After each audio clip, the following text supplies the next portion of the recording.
अनाद्यानन्तरूपां त्वां जननीं सर्वदेहिनां श्रीविष्णुरूपिणीं वन्दे महालक्ष्मीं परेश्वरीं।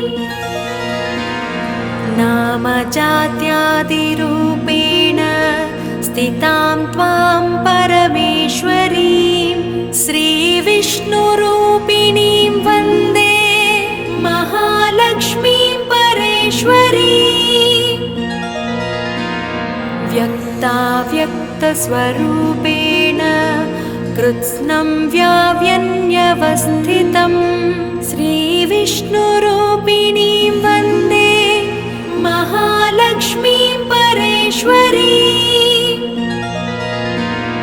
भक्तानन्दप्रदां पूर्णां पूर्णकामकरीं परां श्रीविष्णुरूपिणीं वन्दे महालक्ष्मीं परेश्वरीं।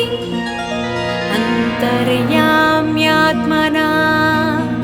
विश्वमापूर्वहृदि संस्थितां श्रीविष्णुरूपिणीं वन्दे महालक्ष्मीं परेश्वरीं।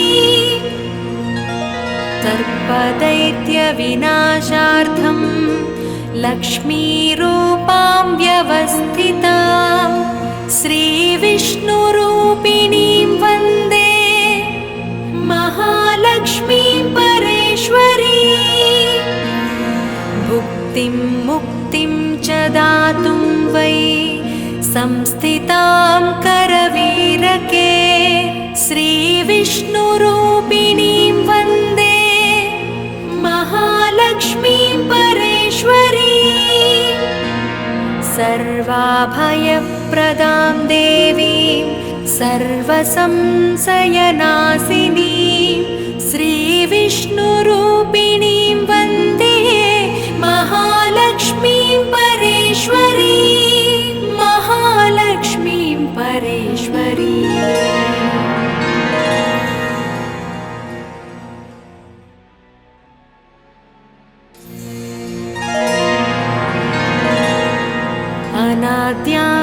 अनाद्यानन्तरूपां त्वां जननीं सर्वदेहिनां श्रीविष्णुरूपिणीं वन्दे महालक्ष्मीं परेश्वरीं। नामजात्यादिरूपेण स्थितां त्वां परमेश्वरीं श्रीविष्णुरूपिणीं वन्दे महालक्ष्मीं परेश्वरीं। व्यक्ताव्यक्तस्वरूपेण कृत्स्नं व्याव्यन्यवस्थितं श्रीविष्णुरूपिणीं वन्दे महालक्ष्मीं परेश्वरीं। भक्तानन्दप्रदां पूर्णां पूर्णकामकरीं परां श्रीविष्णुरूपिणीं वन्दे महालक्ष्मीं परेश्वरीं। अन्तर्याम्यात्मना विश्वमापूर्वहृदि संस्थितां श्रीविष्णुरूपिणीं वन्दे महालक्ष्मीं परेश्वरीं। सर्पदैत्यविनाशार्थं लक्ष्मीरूपां व्यवस्थितां श्रीविष्णुरूपिणीं वन्दे महालक्ष्मीं परेश्वरीं। भुक्तिं मुक्तिं च दातुं वै संस्थितां करवीरके श्रीविष्णुरूपिणीं वन्दे महालक्ष्मीं परेश्वरीं। सर्वाभयप्रदां देवीं सर्वसंशयनाशिनीं श्रीविष्णुरूपिणीं वन्दे महालक्ष्मीं परेश्वरीं। महालक्ष्मीं परेश्वरीं।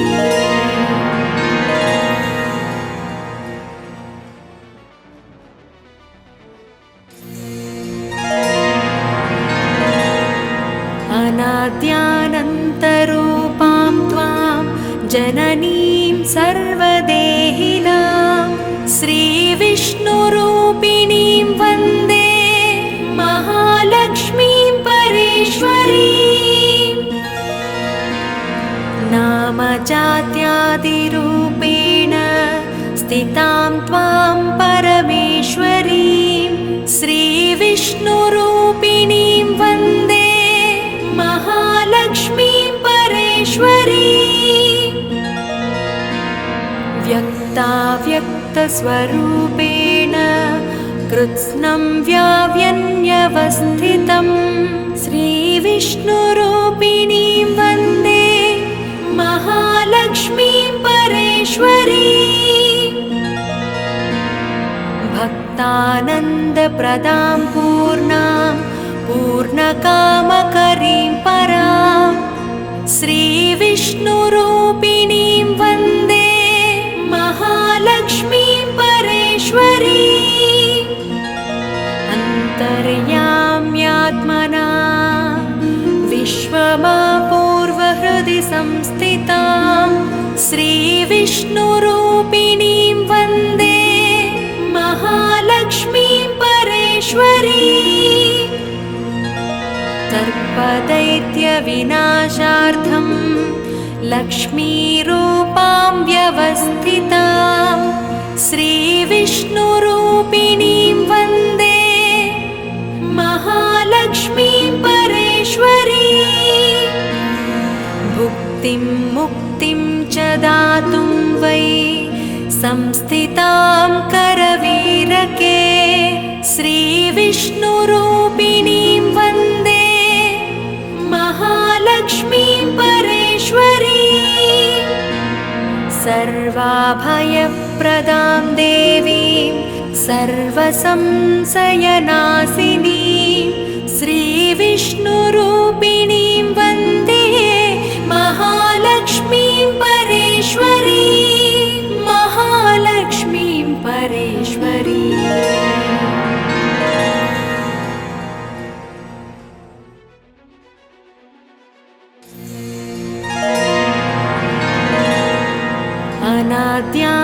अनाद्यानन्तरूपां त्वां जननीं सर्वदेहिनां श्रीविष्णुरूपिणीं वन्दे महालक्ष्मीं परेश्वरीम्।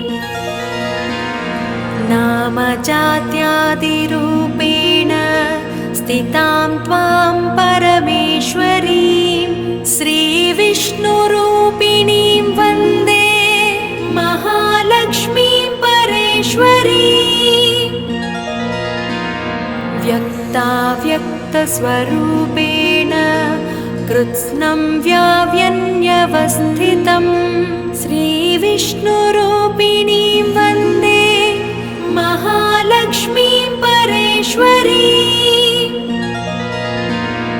भक्तानन्दप्रदां पूर्णां पूर्णकामकरीं परां श्रीविष्णुरूपिणीं वन्दे महालक्ष्मीं परेश्वरीम्।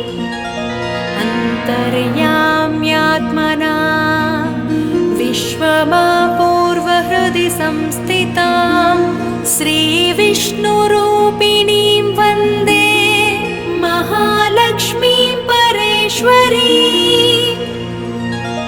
सर्पदैत्यविनाशार्थं लक्ष्मीरूपां व्यवस्थितां श्रीविष्णुरूपिणीं वन्दे महालक्ष्मीं परेश्वरीम्।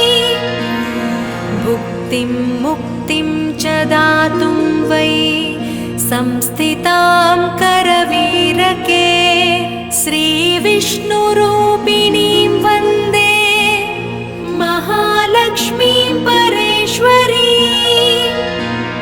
सर्वाभयप्रदां देवीं सर्वसंशयनाशिनीं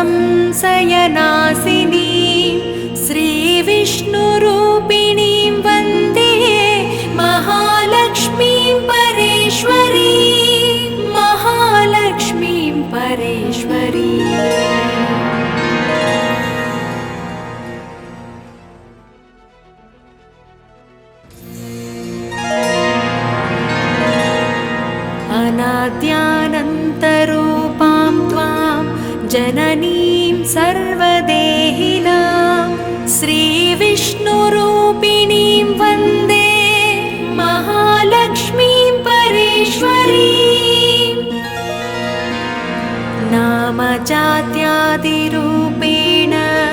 स्थितां त्वां परमेश्वरीं श्रीविष्णुरूपिणीं वन्दे महालक्ष्मीं परेश्वरीं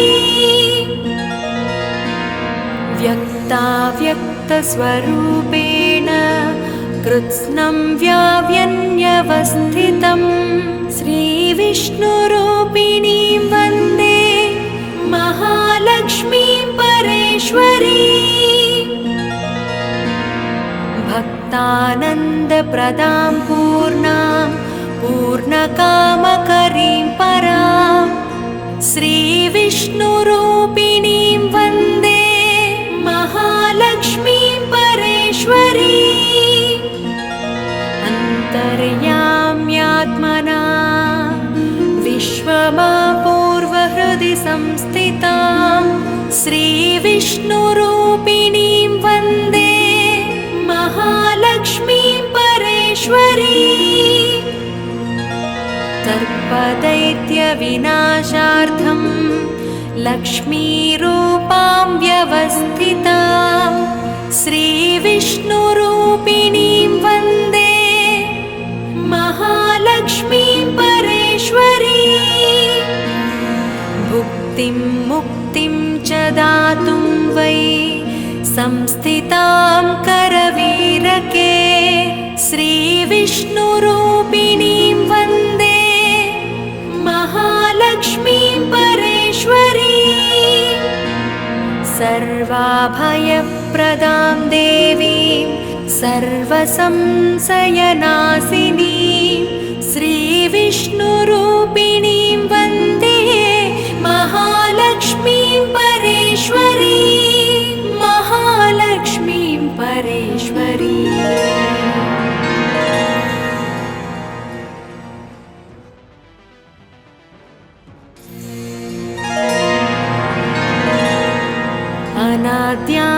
अनाद्यानन्तरूपां त्वां जननीं सर्वदेहिनां श्रीविष्णुरूपिणीं वन्दे महालक्ष्मीं परेश्वरीं नामजात्यादिरूपेण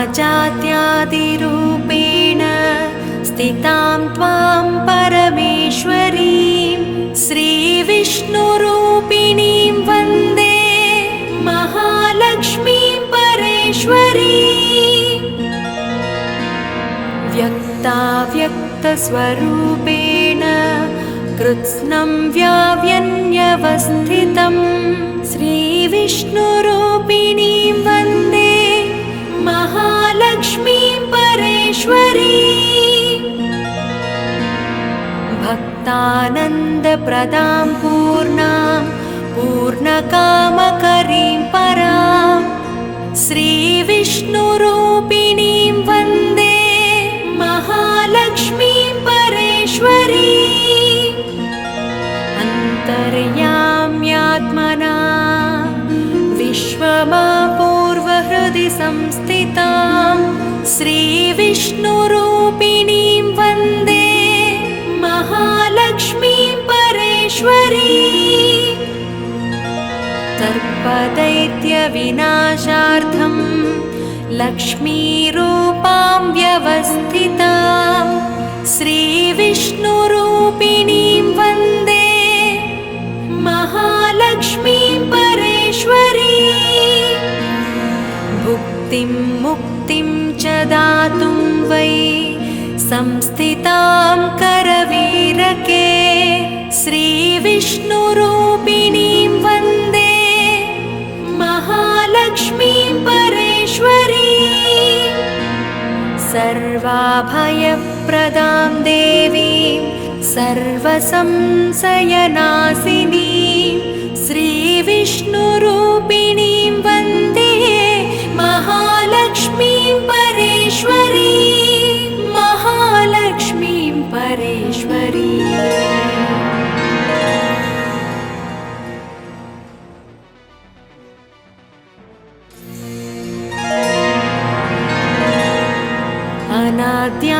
अनाद्यानन्तरूपां त्वां जननीं सर्वदेहिनां श्रीविष्णुरूपिणीं वन्दे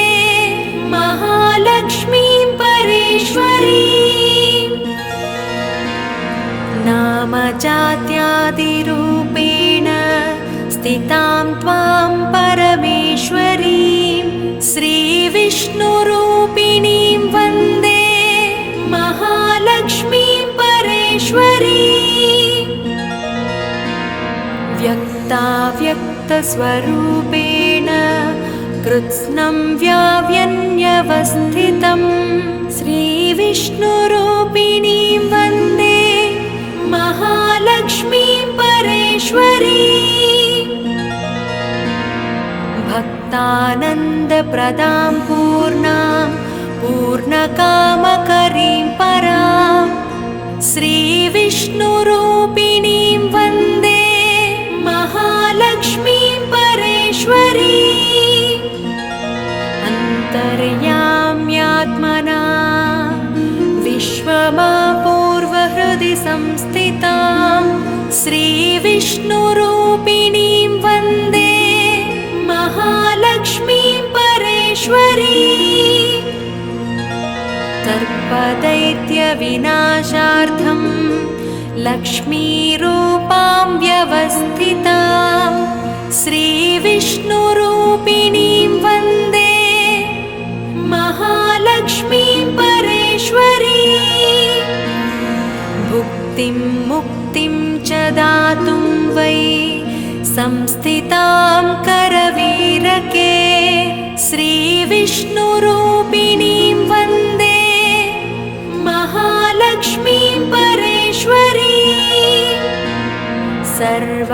सर्वाभयप्रदां देवीं सर्वसंशयनाशिनीं श्रीविष्णुरूपिणीं वन्दे महालक्ष्मीं परेश्वरीं महालक्ष्मीं परेश्वरीं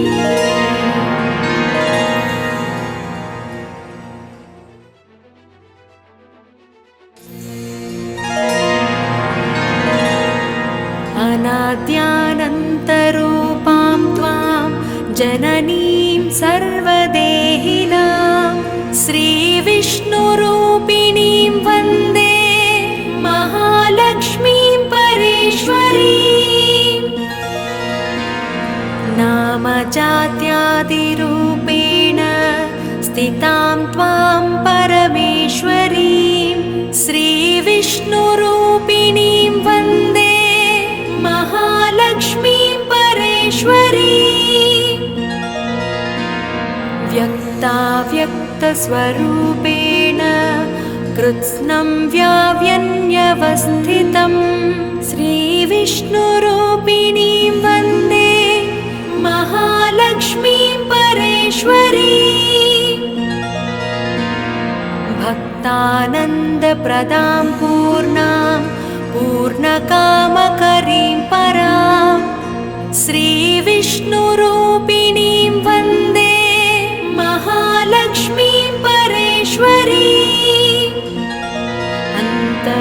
अन्तर्याम्यात्मना विश्वमापूर्वहृदि संस्थितां श्रीविष्णुरूपिणीं वन्दे महालक्ष्मीं परेश्वरीं सर्पदैत्यविनाशार्थं लक्ष्मीरूपां व्यवस्थितां श्रीविष्णुरूपिणीं वन्दे महालक्ष्मीं परेश्वरीं भुक्तिं मुक्तिं च दातुं वै संस्थितां करवीरके श्रीविष्णुरूपिणीं वन्दे महालक्ष्मीं परेश्वरीं सर्वाभयप्रदां देवीं सर्वसंशयनाशिनीं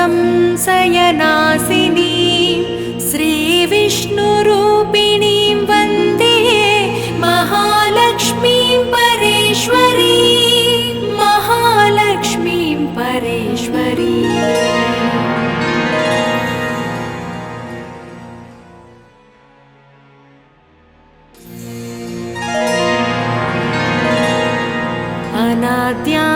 अनाद्यानन्तरूपां त्वां जननीं सर्वदेहिनां श्रीविष्णुरूपिणीं वन्दे महालक्ष्मीं परेश्वरीं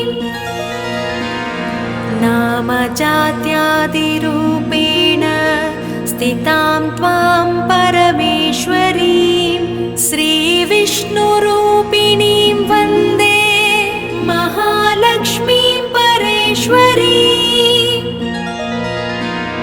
व्यक्ताव्यक्तस्वरूपेण कृत्स्नं व्याव्यन्यवस्थितं श्रीविष्णुरूपिणीं वन्दे महालक्ष्मीं परेश्वरीम्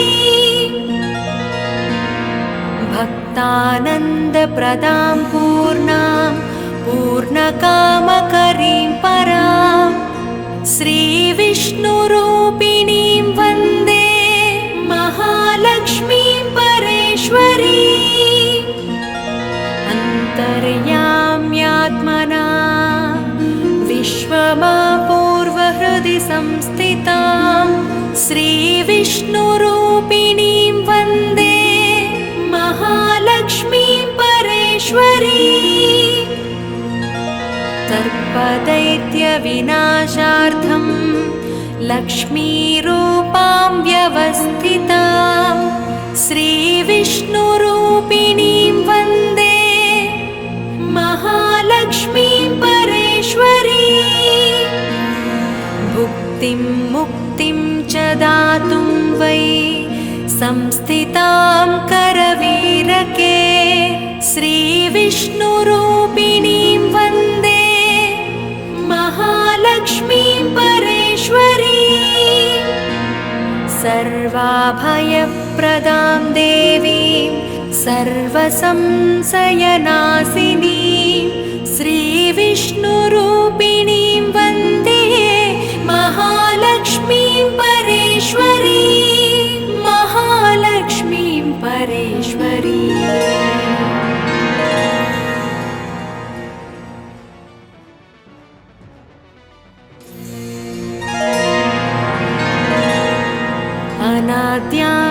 अनाद्यानन्तरूपां त्वां जननीं सर्वदेहिनां श्रीविष्णुरूपिणीं वन्दे महालक्ष्मीं परेश्वरीम्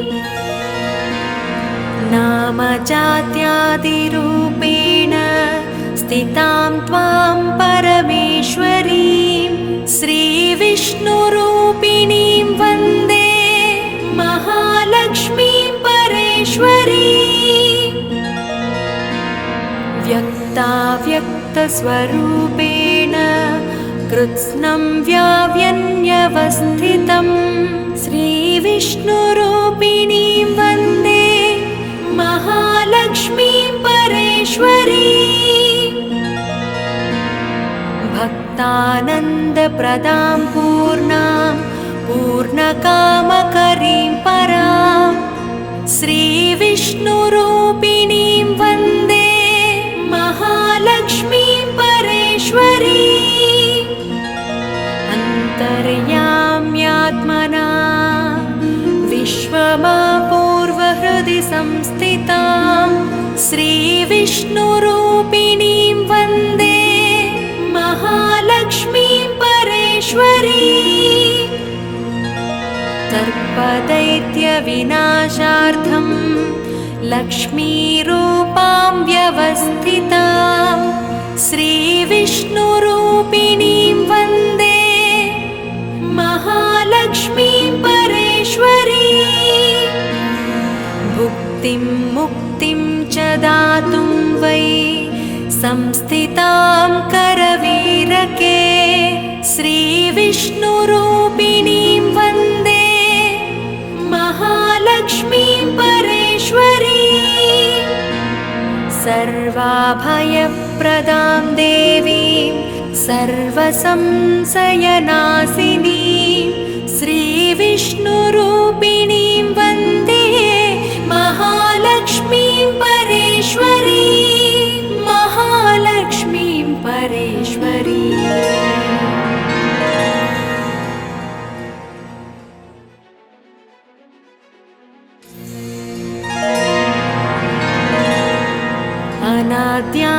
अनाद्यानन्तरूपां त्वां जननीं सर्वदेहिनां श्रीविष्णुरूपिणीं वन्दे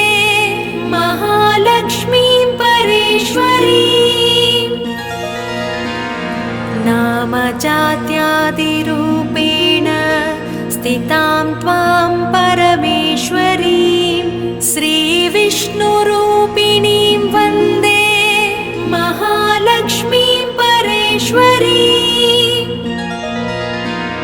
व्यक्ताव्यक्तस्वरूपेण कृत्स्नं व्याव्यन्यवस्थितं श्रीविष्णुरूपिणीं वन्दे महालक्ष्मीं परेश्वरी भक्तानन्दप्रदां पूर्णां पूर्णकामकरीं परां श्रीविष्णुरूपिणीं वन्दे महालक्ष्मीं परेश्वरी अन्तर्याम्यात्मना विश्वमापूर्वहृदि संस्थितां श्रीविष्णुरूपिणीं वन्दे महालक्ष्मीं परेश्वरी सर्पदैत्यविनाशार्थं लक्ष्मीरूपां व्यवस्थितां श्रीविष्णुरूपिणीं वन्दे महालक्ष्मीं परेश्वरी भुक्तिं मुक्तिं च दातुं वै